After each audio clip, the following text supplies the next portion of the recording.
प्रिय विद्यार्थियों नमस्कार। पिछले वीडियो में हमने आत्मिक शिक्षा के बारे में अध्ययन किया था, जिसमें गांधी जी ने ये बात कही थी कि आत्मिक शिक्षा के लिए आत्मिक कसरत की ज़रूरत पड़ती है। जिस प्रकार से जैसे कि शारीरिक कसरत के लिए शारीरिक शिक्षक की ज़रूरत पड़ती है, बौद्धिकता के लिए बुद्धि की कसरत की ज़रूरत पड़ती है, उसी प्रकार से आत्मिक शिक्षा के लिए भी आत्मिक शिक्षक की ज़रूरत पड़ती है। एक शिक्षक की ज़रूरत पड़ती है जो अपने आचार विचार व्यवहार के माध्यम से उसमें बदलाव लाता है। अब हम जो बात करने जा रहे हैं वो है शांति निकेतन। शांति निकेतन में जो आश्रम कहें, विद्यालय कहें, उसके बारे में यहाँ पर बताया गया है कि शांति निकेतन का जो माहौल था, वातावरण था, वो कितना अच्छा, कितना शानदार वातावरण था। वहाँ पर अध्यापक और विद्यार्थियों के मध्य बड़ा ही सामंजस्य था। विद्यालय को जहाँ एक परिवार की संज्ञा दी जाती है और वो परिवार की संज्ञा यहाँ पर आकर के सार्थक होती है। तो देखिएगा, यहाँ पर लेखक कह रहा है कि राजकोट से मैं शांति निकेतन गया और वहाँ शांति निकेतन के अध्यापकों और विद्यार्थियों ने मुझ पर अपना प्रेम बरसाया। स्वागत की विधि में सादगी, कला और प्रेम का सुंदर मिश्रण था। वहाँ मैं काका साहब कालेलकर से पहले मिला। ये जो पैराग्राफ है, इस पैराग्राफ में मूल रूप से गांधी जी ने ये बात बताई है कि उनकी जो यात्रा थी, उस यात्रा का एक तरह से उन्होंने चित्रण किया कि राजकोट से वो शांति निकेतन गए और वहाँ के जो अध्यापक और विद्यार्थी हैं उन्होंने गांधी जी के प्रति जो स्नेह भाव है बहुत ज़्यादा दिखाया। उनके द्वारा किया गया जो स्वागत था उसमें भी कोई तड़क भड़क नहीं थी, कोई दिखावा नहीं था, बिल्कुल सादगी थी, प्रेम था और वहीं पर कला का उसमें सुंदर मिश्रण था। सबसे पहले वो वहाँ पर काका कालेलकर से मिलते हैं। उसी क्रम में देखिएगा, काका कालेलकर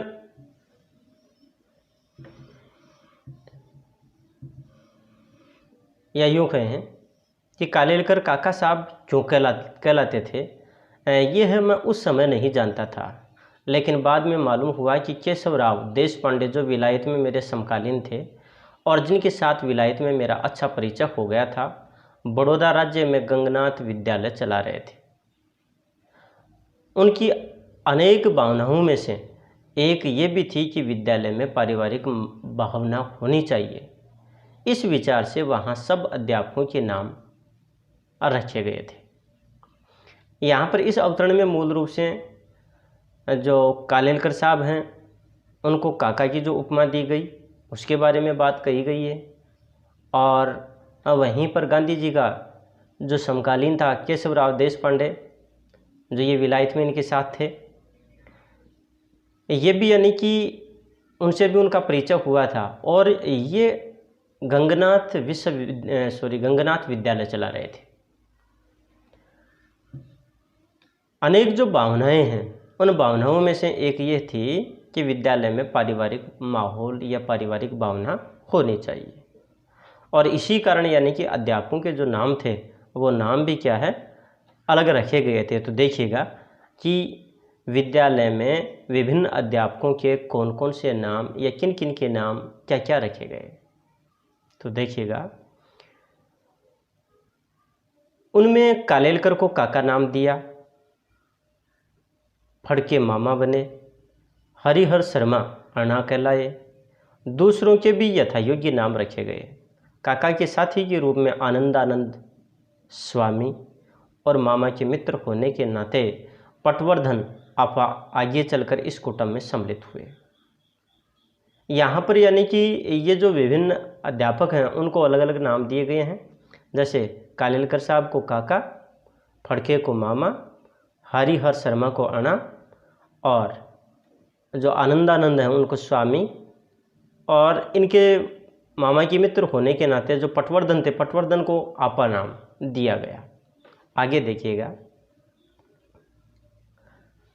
इस कुटुंब में उपयुक्त 5 सदस्य एक के बाद एक मेरे साथी बने।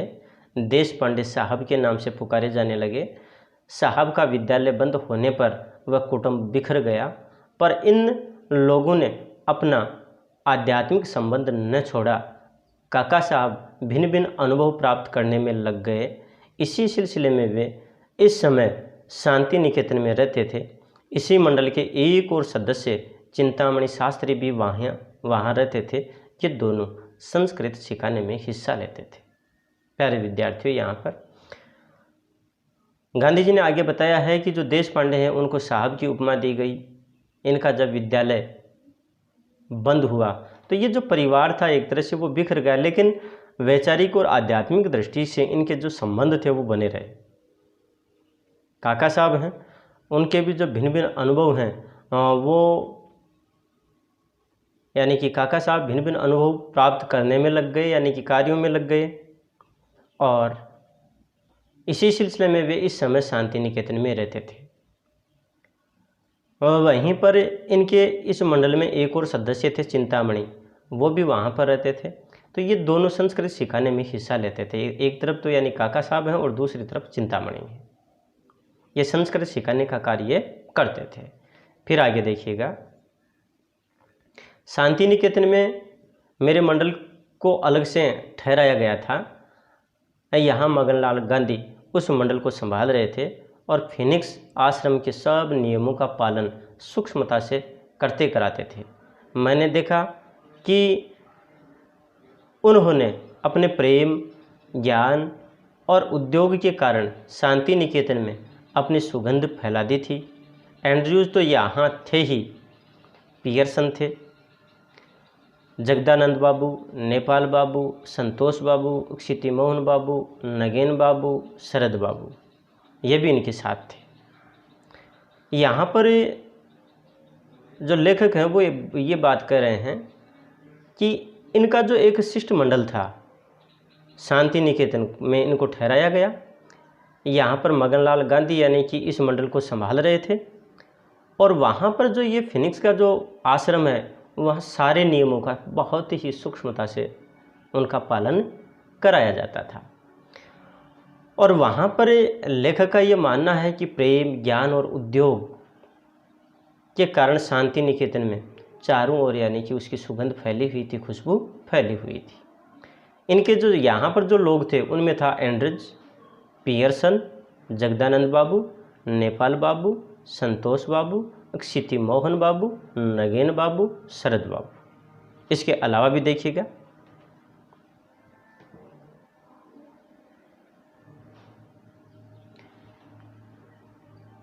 काली बाबू के साथ हमारा खासा संपर्क हुआ, यानी कि लेखक का इनके साथ में अच्छा संपर्क रहा। उसी क्रम में आप आगे देखिएगा, अपने स्वभाव के अनुसार मैं विद्यार्थियों और शिक्षकों में घुल मिल गया और स्वपरिश्रम के विषय में चर्चा करने लगा। मैंने वहाँ के शिक्षकों के सामने ये बात रखी कि वैतनिक रसोइयों के बदले शिक्षक और विद्यार्थी अपनी रसोई स्वयं बना लें तो अच्छा हो। ऐसा करने से आरोग्य और नीति की दृष्टि से रसोई घर पर शिक्षक समाज का प्रभुत्व स्थापित होगा और विद्यार्थी स्वावलंबन तथा स्वयं पाक का पदार्थ पाठ सीखेंगे। प्यारे विद्यार्थियों, यहाँ पर यानी कि गांधी जी कह रहे हैं कि जैसे ही वो शांति निकेतन गए वहाँ पर उन लोगों से संपर्क भी बढ़ गया और काफ़ी यानी कि वहाँ पर वो आराम से रहे, सभी से घुल मिलकर रहे। और वहाँ पर गांधी जी ने लोगों को या फिर यूँ कहें कि शांति निकेतन में एक सुझाव दिया कि भाई जो वैतनिक जो रसोइया आता है यानी कि वेतन लेकर के और फिर रसोई पकाने का जो कार्य करता है जो व्यक्ति, उसके स्थान पर अगर ये शिक्षक और विद्यार्थी दोनों अगर शामिल हों तो फिर क्या है कि ज़्यादा अच्छा रहेगा। क्यों? क्योंकि एक तरफ तो आरोग्य की दृष्टि से, स्वास्थ्य की दृष्टि से और दूसरा नैतिकता की दृष्टि से अच्छा ही होगा। और इससे क्या है कि जो विद्यार्थी हैं वो भी स्वावलंबन का पाठ पढ़ेंगे, वो भी आत्मनिर्भर होने लगेंगे। वहीं पर वो स्वयं पाक का जो पदार्थ पाठ है अर्थात भोजन बनाने की जो कला है उसको भी सीख पाएंगे। उसी क्रम में देखिए, एक दो शिक्षकों ने सिर हिलाया, कुछ लोगों को ये प्रयोग बहुत अच्छा लगा।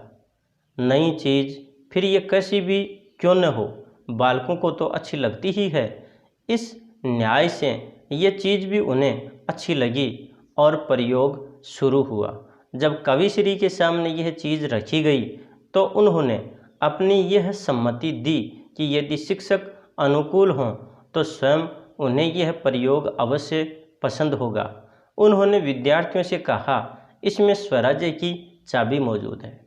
प्यारे विद्यार्थियों, इसी क्रम में यानी यहाँ पर लेखक कह रहे हैं कि अब वहाँ उपस्थित जो एक दो शिक्षक हैं उन्होंने हामी भरी और उसके बाद में तो इस कार्य की शुरुआत हो गई थी। और जो नई चीज़ है वो चाहे कैसी भी क्यों ना हो, बालक हमेशा उसे सीखने का प्रयास करता है, उसे अच्छा ही लगता है। और इस न्याय से ये चीज़ भी उन्हें अच्छी लगी और प्रयोग शुरू हुआ। जो कविश्री हैं उनके सामने ये बात रखी गई, उन्होंने भी सहमति जताई और उन्होंने ये कहा कि भाई शिक्षक अगर इसको पसंद करते हैं या वो मानते हैं तो बहुत अच्छी बात है। और यहाँ तक कि जो विद्यार्थी हैं उनको भी उन्होंने कहा है कि इसमें स्वराज्य की चाबी मौजूद है। कहने का तात्पर्य, अगर व्यक्ति आत्मनिर्भर होता है तो वह किसी दूसरे पर आश्रित नहीं होगा, वह किसी दूसरे के अधीन नहीं रहेगा, वह हमेशा स्वतंत्र बना रहेगा। और उस समय तो हमारे देश पर अंग्रेज़ों का अधिकार था, शासन था, तो उन लोगों को ये सीख भी दी कि अगर हम आत्मनिर्भर रहे, स्वावलंबी बन कर के रहे तो निश्चित रूप से हम स्वतंत्र हो जाएंगे और हमारे पास यानी कि ये स्वराज्य की बड़ी चाबी है, अपना ही शासन होगा, अपना ही राज्य होगा। उसी क्रम में आगे देखिए,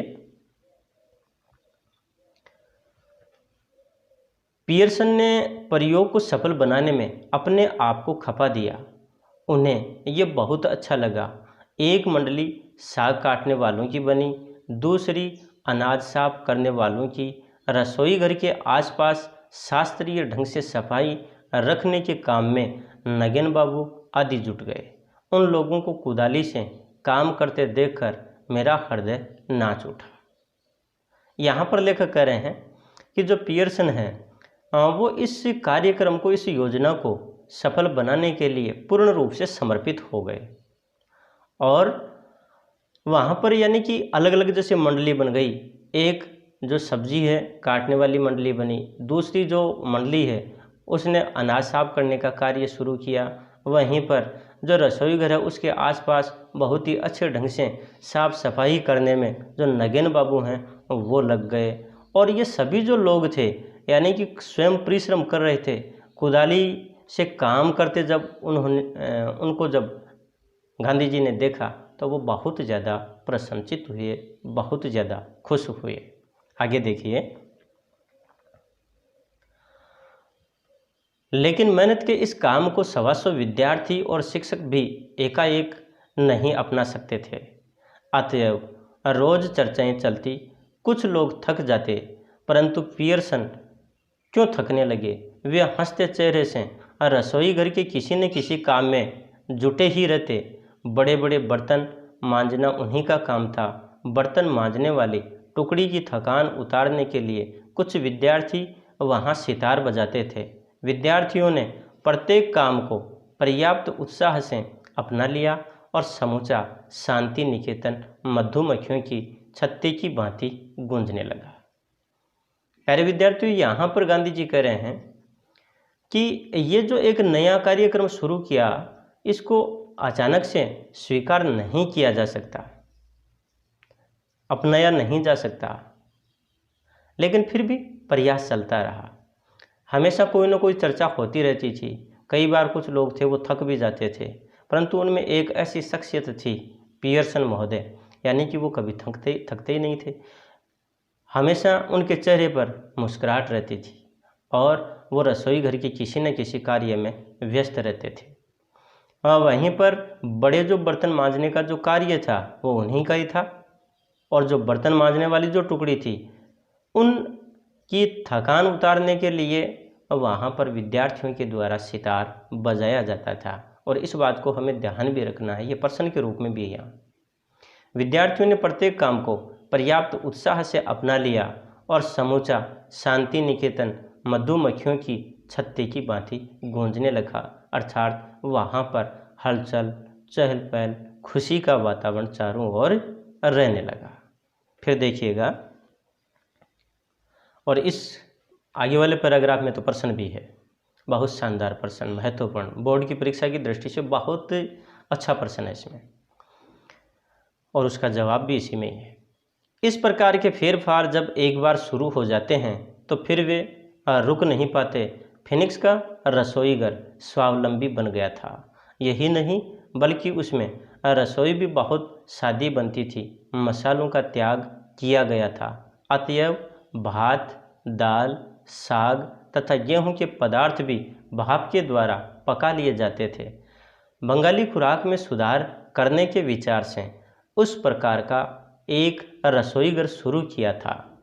उसमें एक दो अध्यापक और कुछ विद्यार्थी सम्मिलित हुए थे। ऐसे ही प्रयोगों में से सर्वसाधारण रसोईघर को स्वावलंबी बनाने का प्रयोग शुरू किया जा सका था।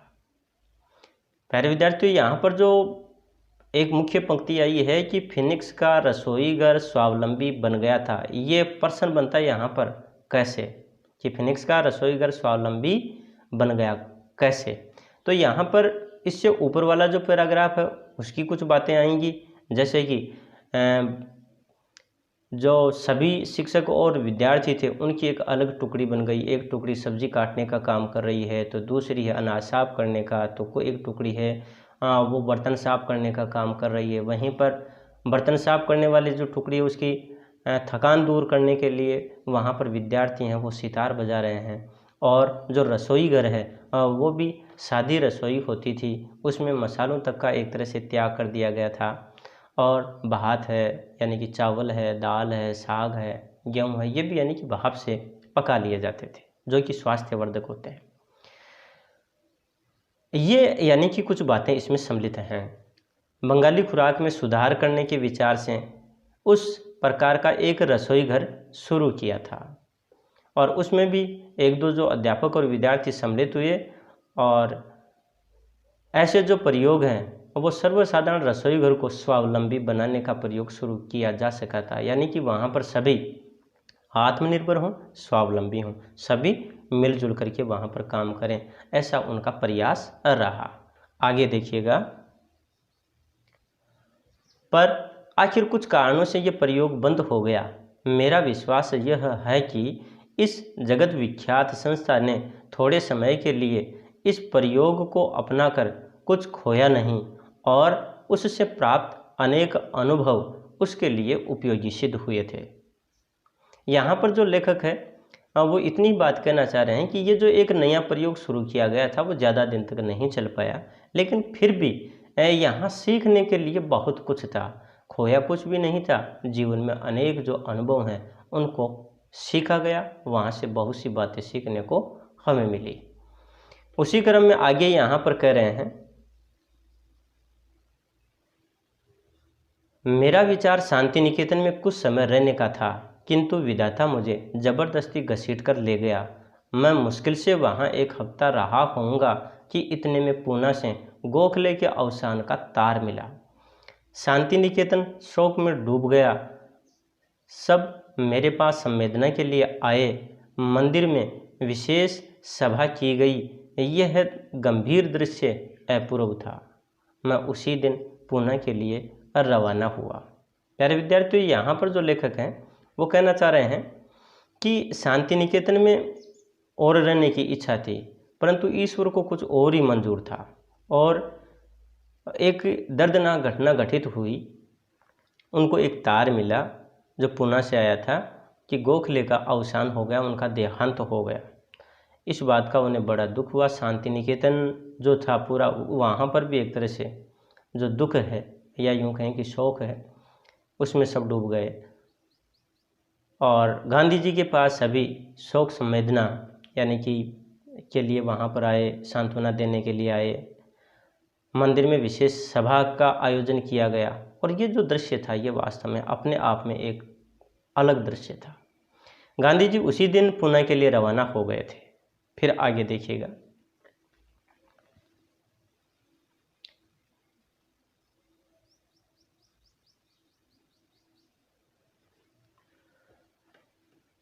पत्नी और मगनलाल गांधी को साथ लिया और बाकी सब शांति निकेतन में रहे। बर्दवान तक एंड्रयूज मेरे साथ आए थे। उन्होंने मुझसे पूछा, क्या आपको ऐसा लगता है कि हिंदुस्तान में आपके लिए सत्याग्रह करने का अवसर आएगा, और अगर ऐसा हो तो कब आएगा? इसकी कोई कल्पना आपको है? यहाँ पर गांधी जी कह रहे हैं कि उनकी पत्नी है, मगनलाल गांधी है, ये साथ इनके थे और बाकी जो उनका जो मंडल था या उसके जो सदस्य थे वो शांति निकेतन में रहे।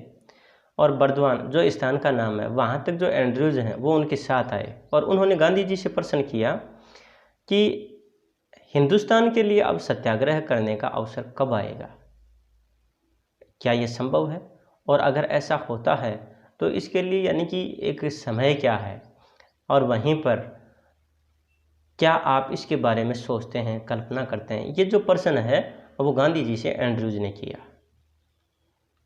उसी के जवाब में यहाँ पर गांधी जी कहते हैं, मैंने जवाब दिया, इसका उत्तर देना कठिन है। अभी 1 वर्ष तक तो मुझे कुछ करना ही नहीं है। गोखले ने मुझसे प्रतिज्ञा करवाई है कि मुझे 1 वर्ष तक देश में भ्रमण करना है, किसी सार्वजनिक प्रश्न पर अपना विचार न तो बनाना है न प्रकट करना है।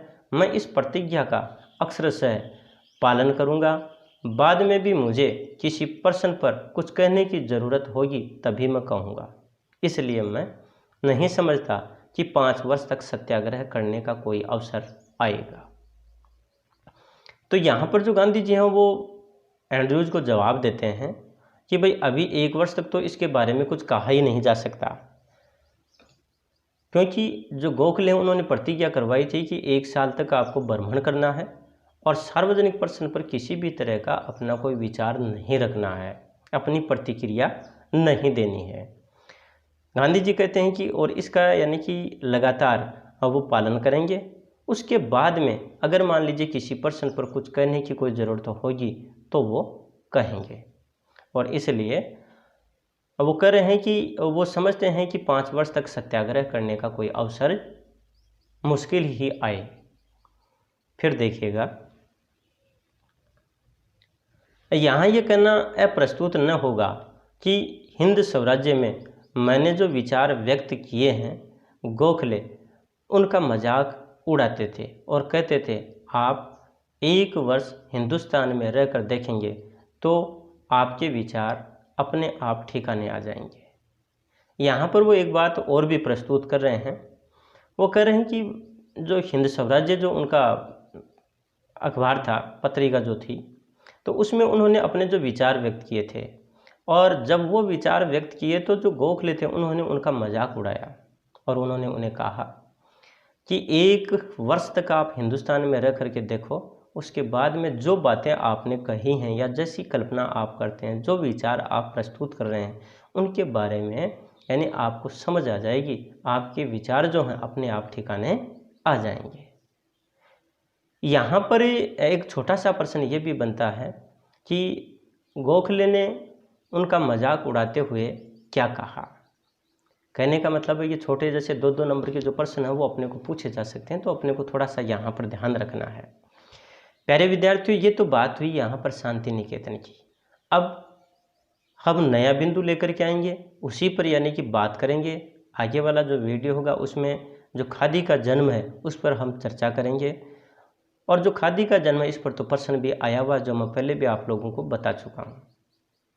अब हम जब तक नया वीडियो आए तब तक के लिए आप सभी का धन्यवाद, नमस्कार। और आप लोगों से मेरा आग्रह है कि इस चैनल को ज़्यादा से ज़्यादा आप सब्सक्राइब करें, शेयर करें, लाइक करें, अन्य जो विद्यार्थी हैं उनको भी इसका पूरा का पूरा लाभ मिले। धन्यवाद, नमस्कार।